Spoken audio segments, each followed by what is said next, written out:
Hello everybody, Tyler King here with a new episode of NuReview. Today I'm going to be doing a review of the fifth Peter Murphy solo album, Cascade. Cascade is released on April 11th, 1995, and this is the first album of his, I believe since Love Hysteria, to not feature his backing band, The 100 Men. Although the core member of the 100 Men, Paul Statham, does play heavily on this album. Guitar, keyboards, programming, and he also has co-writing credits on every song here except for Disappearing.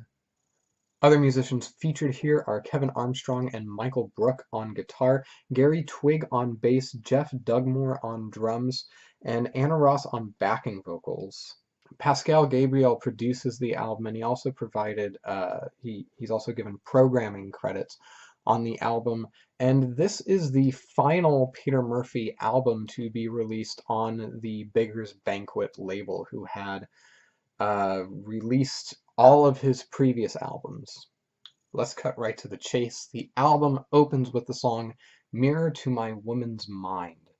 The song opens with what sounds like some treated bells and wind chimes. It's a little bit reminiscent of Plain Song from The Cure's 1989 Disintegration album. They welcome us in before this acoustic guitar, bass, drums, and the slightly distorted electric guitar really fully welcome us into this song and this album. One of the immediately noticeable things about this song is that it feels much more warm and welcoming and fully produced than most anything that was found on the previous album, Holy Smoke, which is something that can be said about pretty much every song on this record. The song tells a story of love found. In the first verse, Peter is singing about how he meets a woman in a hotel lobby and then realizes that he has met her before. The instrumentation picks up a bit in the pre-chorus, but then in the chorus itself we do get this very catchy electric guitar and the soft synth string under the rest of the instrumentation as Peter sings, "See that star in the sky? It's a mirror to my woman's mind." We get another verse, pre-chorus, and chorus, but the last couple of minutes of the song is mostly this instrumental outro. Granted, there are a couple of more lines that Peter sings, as well as some very dramatic vocalization that he does. The guitar becomes more frenzied, the drums become more dramatic, and the song really is a perfect opening song for this album, although I do think that it fades out a bit too soon. Also, opening the album with a romantic song is very telling about the rest of the material to be found on this album, because most of the songs here are going to be love songs in one form or another, save for a couple of instances like Disappearing. The second song is Subway, and while this song is one of the most simple from a compositional standpoint, it is one of the most powerful from an emotional standpoint. The song begins with an atmospheric synth pad and some electronic skittering before a more warm synth pad joins in, as well as this texture that sounds almost like a woman moaning. It's like there's a straight way you know. I've told you before, it's as thin as the ice, as thin as the razor's snow, are the first lines that Peter sings in this song, and his vocal performance here is without a doubt probably the most emotional one on this album. Following the refrain of "there's a place where we can meet, there's a place where we can meet," where the synths swell up under Peter's vocals, before the second verse we do get this steady drum beat and this high-pitched synth bass that comes in. A sparse electric guitar is strummed at the beginning of each beat until finally Peter bellows, "Let love begin," and then the guitar just roars to life. A very simple piano line is played once the instrumentation starts to settle down, and that will continue as the song fades out till the very end. I've seen Peter do this song at most of his shows that I've been to, and it is always an emotional high point during those shows. And I would go so far as to say that this is one of the most emotional as well as one of the most beautiful songs that Peter has ever put on a record. I mean, to the point where it's up there with something like Marlene Dietrich's favorite poem, or even A Strange Kind of Love. Next we have Gliding Like a Whale, and this song opens with some stuttering synths, and then a very simple, heavy drum beat comes in. Soon the song surges forward, full of buzzing synths and this very delicate strummed acoustic guitar that will make a reappearance in the chorus of the song. The guitar slowly chugs forward before Peter starts singing this very abstract lyric. It only takes the time between here and there for landing in another place, as a guitar squalls behind him in the background. His vocal performance here is very strong, and it definitely shows that he has come forward as a vocalist in the 3 years since Holy Smoke was released before this album. It is a very soothing, very relaxing song, and when I first became a Peter Murphy fan and would find myself listening to this album, this was one that I always skipped just because, in my opinion, the songs immediately before and after it are much stronger, so I just wanted to go straight from Subway to Disappearing. But as I've come back and I've re-listened to this album, mostly for this review, this song really does stick out to me a lot. I wouldn't say that it's now a favorite of my songs on here, but I enjoy it a lot more than I used to, although I'm still not sure what it means to glide like a whale. As previously mentioned, the next song, the fourth song, is Disappearing. And I would say that this song follows the trend over the last few albums of having one song that almost sounds like it could not necessarily have been a song by Bauhaus, but a song that is more aggressive on an album that doesn't necessarily exhibit aggression. On Deep you had the song The Line Between the Devil's Teeth and That Which Cannot Be Repeat. On Holy Smoke you had Low Room, and here on Cascade is Disappearing. The song begins with a very low, rumbling, almost distorted bass line before this chugging guitar comes in over this driving drum beat as Peter menacingly whispers, "Say why." The lyrics here are probably my favorite on the entire album just because of how sinister and menacing they are. He says to her, "Your eyes are sick." He says that mine are fine. She says that's not what the doctor said. He takes her word for it this time. Following each instance of Peter Murphy singing Disappearing in Her Hand, following each line of Disappearing in Her Hand, the drums surge forward and this guitar just squalls in place of any kind of chorus before we go straight into the next verse. Mentioned while I was talking about Gliding Like a Whale when I said that I think that this is a superior song, I would go so far as to say this is my favorite song on the entire album, and it kind of always has been my favorite song on the entire album. Unfortunately, by the time that I started seeing Peter Murphy live, he'd kind of retired this song from his live set. He was focusing more on the songs from Ninth because that was the album that he happened to be touring for when I started seeing him. But I was able to attend a couple of shows that he played in 2015, one in San Francisco and the Ink and Iron Festival in Long Beach with Gary Newman. And he brought this song back into his set list for those shows, and it was absolutely phenomenal. The last minute here does see the drums become a lot more frenzied, more cymbals are hit, the guitar just becomes that much more crazied and frenzied before it all comes to a close, and I just, whew, can't get tired of this song. Following this we have Mercy Rain, which lyrically is one of the more straightforward songs on this album. It is just a declaration of love. The bass line is groovy, the guitar is a little bit swanky, the keyboards and synths here have a very ethereal feeling to them. "Would you walk with me tonight? Would you stay with me tonight?" asks Peter during the first verse. I will say that this song is very pleasant, but it hasn't really left that much of an impression on me, unfortunately. And I know that, like I said, talking about Mirror to My Woman's Mind, this album is mostly love songs. I just wish that this one had more going for it and that I had more to say about it. It's not that it's a bad song, it's just not particularly a memorable one for me. The next song is I'll Fall With Your Knife, and this continues the trend of declarations of love exhibited on this album, although this song to me has always been one of the ones that stands out the most here. It opens with what sounds like a treated guitar loop before this bass line and this strummed guitar come in over it. Peter sings about sending a token bird to dry off his beloved during the first verse, and once that ends we do get a simple drum beat coming in, which tends to be kind of a thing on this album, as Peter vocalizes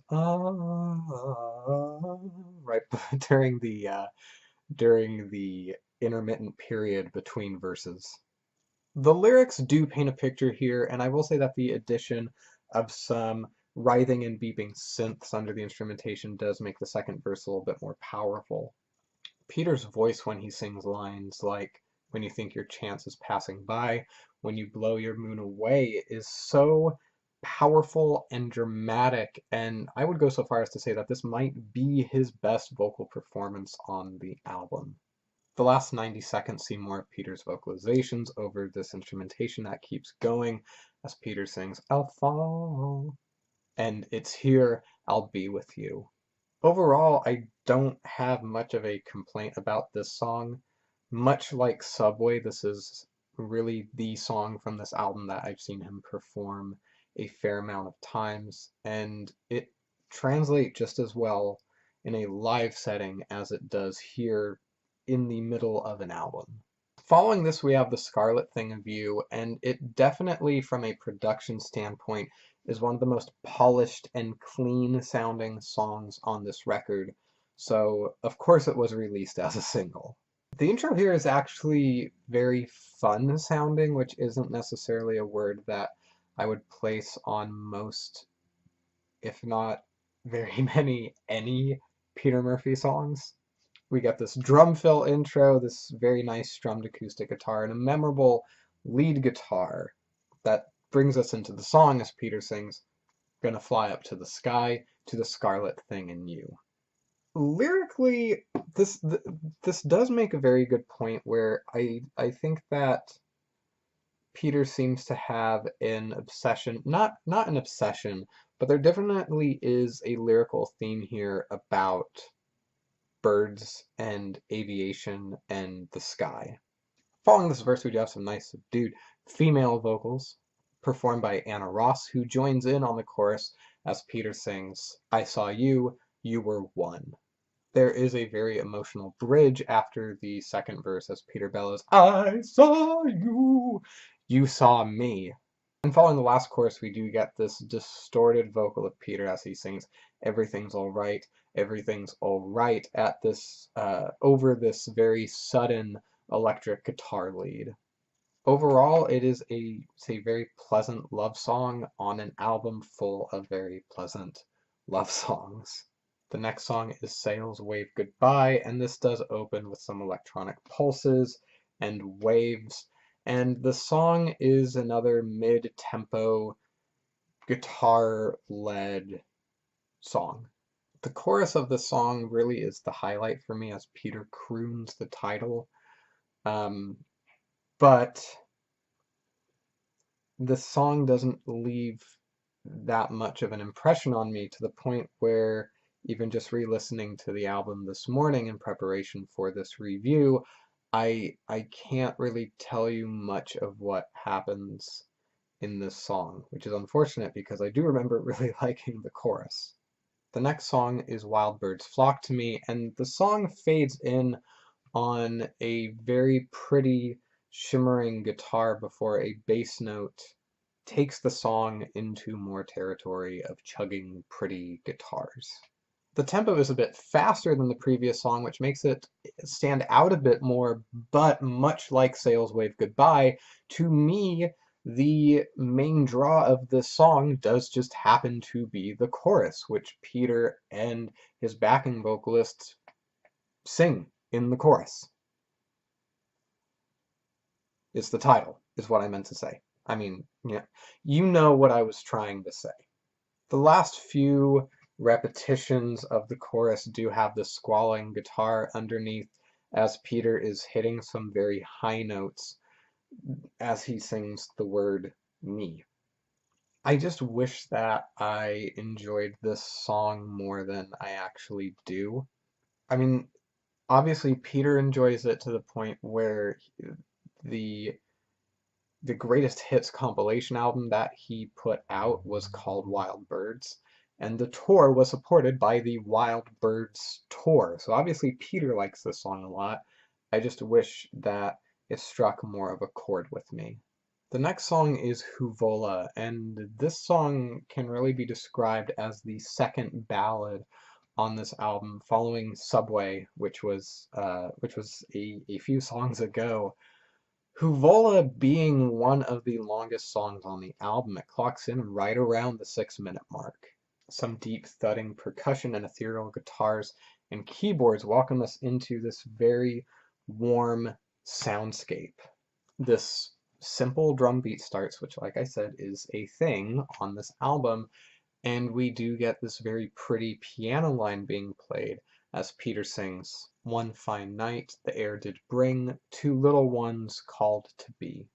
The song is another love one, although it's more desperate, especially as Peter is pleading with his loved one, presumably Huvola, to not forget him when time comes to part them. The second verse does have some gentle, noodling guitar added, and the choruses are especially emotional as Peter sings and almost moans out Huvola's name. There are more subdued guitar squalls that come out in the song as it continues, which does add more of a dramatic feel to it. And I would say that this song and the next song, the title track, are I think that these paired with Subway create this very beautiful, lush atmosphere that most of the other songs on this album don't necessarily have. And I think that a lot of that has to do with the use of atmospheric synths, far off percussive noises, and using the guitar more in a textural sense than actually as a lead or having notes be the importance put on this instrument. Unfortunately, though, the thing that does set this apart from Subway is that in Subway there was this moment towards the end of the song where it does burst forward and there is this outpouring of this heartbreak that's been welling up throughout the song, but here we don't really get that. The song fades out before we can have any kind of climax. I will say, though, that this song is definitely a nice change of pace after the last couple of songs that did sound pretty similar to each other. Finally, the title track closes out the album, and this is the longest song on the album. Some chirps and industrial whining welcome us in as Peter utters in complete deadpan, "We have no image, we're just called the good friends." A faster paced beeping comes in as the first verse continues, and the shimmering guitar does elevate out of this musical gloom underneath. Suddenly a very simple heavy beat and dramatic synths launch us out of this atmosphere into the first verse, which just sees Peter repeating the lyrics that he just said. And an industrial whine shoots out, some more dramatic instrumentation pulses in and out of the song as it goes on, only calming down briefly for a soft refrain a few minutes into the song. More guitar squalls are thrown into the last verse as Peter sings, we never know, we sleep in satin nights, throwing energy in silver curves in twilight." Suddenly the guitar and the rest of the instrumentation does become frenzied for a moment. It does finally calm down long enough for some soft synth pads to come in, kind of reminiscent of the song Subway, and everything just kind of fades out besides that synth pad, and Peter again, in complete deadpan, says, "We have no image, we're just called the good friends. We call the madmen back as they fly." And that is how the song ends, and that is how the album ends, and that is Cascade by Peter Murphy. Cascade is definitely an album that I do come back to fairly often. I will say it's not going to be one of my top three Peter Murphy albums, but it definitely is one that I enjoy a lot. And even the songs that I don't necessarily care for on here are not ones that I would say that I dislike. I think that it is probably his most well-produced album. Um, the atmosphere on it is very, sorry, I'm looking for. It all gels well together. There aren't any songs that necessarily seem inappropriate. It's not like it's there are no songs that stick out like a sore thumb, like Kill the Hate on Holy Smoke, or Fun Time on Love Hysteria. And I think that overall this is probably the most, I would say that up until this point, this is probably the most concise, well put together Peter Murphy album. I wouldn't say that it's as strong as something like Deep or Should the World Fail to Fall Apart, but there are, even the low points are not very low. Something like Mercy Rain or uh, Sails Wave Goodbye don't detract from the overall album, because there are songs that that keep the album afloat. Songs like Subway, songs like Disappearing, songs like Mirror to My Woman's Mind.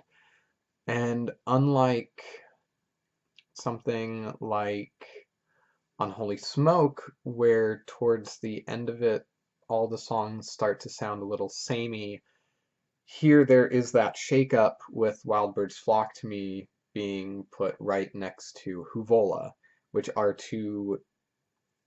they are two completely different sounding songs from an instrumental standpoint, but you can definitely tell that they're from the same album. I think that having Paul Statham still on board does give these songs an extra boost that is going to unfortunately be missing from most of the material on his next album, and is definitely going to be missing from the album immediately after that, but I don't want to get too far ahead of myself in terms of his discography going forward. Um, it's, like I said, it's a very pretty sounding album. It's, yeah, it's probably his most well-produced record. And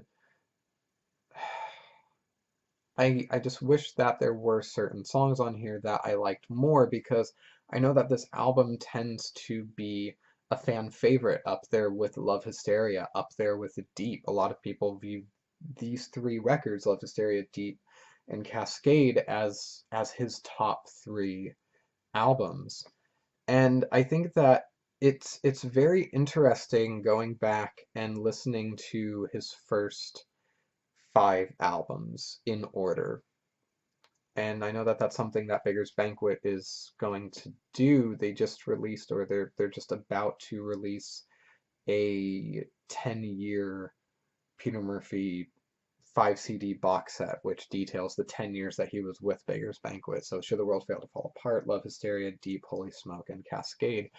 And listening to them in chronological order, you definitely do see this, I don't want to say persona, but you see this, you see Peter Murphy really come into his own as a musician, and I would say more so than he did with Bauhaus. And that is no disrespect to his previous band, because I do very much love that band, but seeing Peter step out into the spotlight without any other member, this is not even like Dolly's Car, which he did with Mick Karn. Um, by the time that you get to Cascade, he is wholly and fully and completely confident in himself, and his vocals here are absolutely amazing. More so than as a whole they were on Deep or on Holy Smoke or on Love Hysteria. I just wish that there were more memorable songs on here, which isn't to say that there aren't a lot. I know that I'm going on a tangent right now, but this is kind of the last album where you can completely link it to the albums that immediately came before it, because after this album, he he doesn't release his next record for something like 6 or 7 years. And by the time he does, it is with a completely different sound. And part of that has to do with him living in Turkey. It also has to do with the first reunion of Bauhaus, which took place in 1998, I believe, 97, 98. And so there is this very long gap between this record and the next record. And it's not something like Depeche Mode or The Cure, where they will take these 3 or 4 or 5 year long gaps between albums, but you can still see where it was coming from and how it correlates to the album or albums immediately before it, because his next record is just a complete 360-degree shift from where he is going on these first 5 records. And I think that his discography can very much be defined as Cascade and pre-Cascade, and then everything after Cascade. Which isn't to say that his material going forward is going to be bad, but you definitely do get this very noticeable shift from where he has gone and where he is going and where he could have gone. Granted, I do think that it is nice for him to shake things up, which he's going to do on the next album. And I know I keep talking about the next album, and like, trust me, this is going, like, I'm very excited to review the next album, and I'm trying not to talk about it so much in relation to Cascade. Yeah, so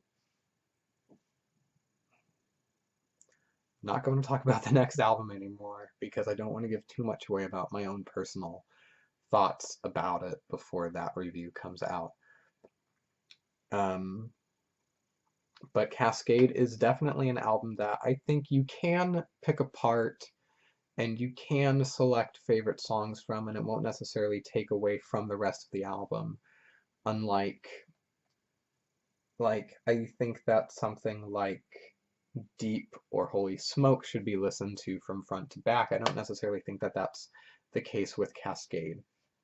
Which isn't to say that I dislike the album, but you can definitely see that. That's what I'm looking for. The full picture here isn't necessarily tarnished if you take out 1 or 2 brushstrokes. Yeah, I think that that's really the best way to put this album. And it is a very accomplished record, and I do think it's a very mature record, especially considering some of the material that was on Holy Smoke, like Kill the Hate. And I think that Peter definitely learned some stuff post Holy Smoke and in the interim period between that album and this one. And yeah, I really think that that's all I have to say about this album. Um, favorite songs on here would definitely be, in order that they appear on the album, would probably be Subway, Disappearing, and the title track, which, talking about the title track again for a second here, it's just odd that it took him years to put that song into a set list regularly, which didn't really happen until he did the Stripped tour a couple of years ago, because it's such a beautiful song. And I spent a lot of time talking about the technique of that song and what it sounds like and the instrumentation in it, but it's just such a nice ending to the album as well as this first part of his career. And I don't think that Peter knew going forward that the next record would be such a departure, but it just closes off this chapter of his career so well. So those are my 3 favorite songs from this record. My least favorite would probably be Mercy Rain, Sails Wave Goodbye, and Wild Birds Flock to Me. Like I said, talking about them, they're not necessarily bad songs, and there are moments of them that I enjoy, mostly the chorus. I just wish that they were a bit more memorable. And if I were to give this album a rating, unfortunately, I don't think that it's going to be as high as Deep or Holy Smoke were. I would be very comfortable giving it a 7 out of 10. I do think that there are some very strong moments on this album. There just aren't enough that jump out to me like were on his last couple. And yeah, that is Holy Smoke. Or not Holy Smoke. That is Cascade. I'm sorry about that. So what do you think? Do you love it? Do you hate it? Do you agree with my review? Do you disagree with my review?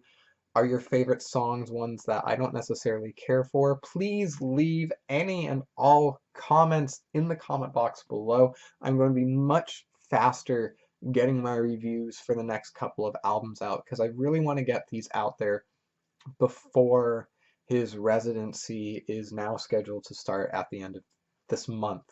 So thank you very much for watching. Thank you for sticking with me. This is Tyler King with NuReview, talking about Peter Murphy's Cascade. Try not to get a glare there. 7 out of 10. Thank you very much. I will see you next time.